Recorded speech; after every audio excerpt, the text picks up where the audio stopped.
আমি চলে এসেছি একটা মজার গল্প নিয়ে। গল্পটির নাম কি জানো? শুনলে তোমরা একটু অবাক হয়ে যাবে। গল্পটির নাম রোবটদের দেশে ভ্রমণ।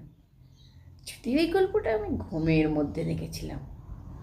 ঘুমের মধ্যে দেখলেও শুনলেই বুঝতে পারবে গল্পটা কি ধরনের।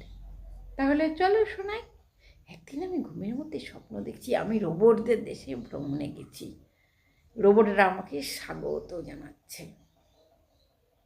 তারপর আমি ঘুরতে ঘুরতে তাদের বললাম আমার খুব খিদে পেয়েছে।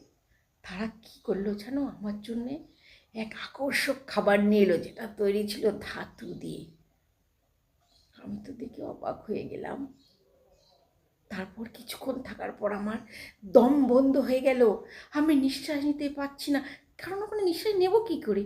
কারণ গাছ নেই তো, অক্সিজেনও নেই। তাই আমি মরিয়া হয়ে উঠলাম। ঘুমের মধ্যে চিৎকার করতে লাগলাম, ঘামতে লাগলাম, দরদর করে আমার শরীর দিয়ে ঘাম বেরোতে লাগলো। এবার আমি যখন ঘুম থেকে জেগে উঠলাম, তখন বিছানায় উঠে দেখলাম যে আমি কী ভয়ানক স্বপ্ন দেখলাম। স্বপ্ন হলেও ঘটনাটা এটাই দাঁড়ায় যে সবসময় আমাদের প্রযুক্তি দিয়ে কাজ হয় না। যদি গাছ না থাকে তাহলে আমরা জীবনে বাঁচব কী করে, তাই না? তাহলে আমাদের অবশ্যই গাছ লাগাতে হবে আমাদের নিজেদের বেঁচে থাকার জন্য।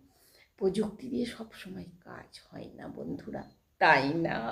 গল্পটা কেমন লেগেছে? তোমরাও যদি ঘুমের মধ্যে রোবটের দেশে গিয়ে থাকো তাহলে আমাকে অবশ্যই লাইক কমেন্টে জানাবে। চলো টাটা।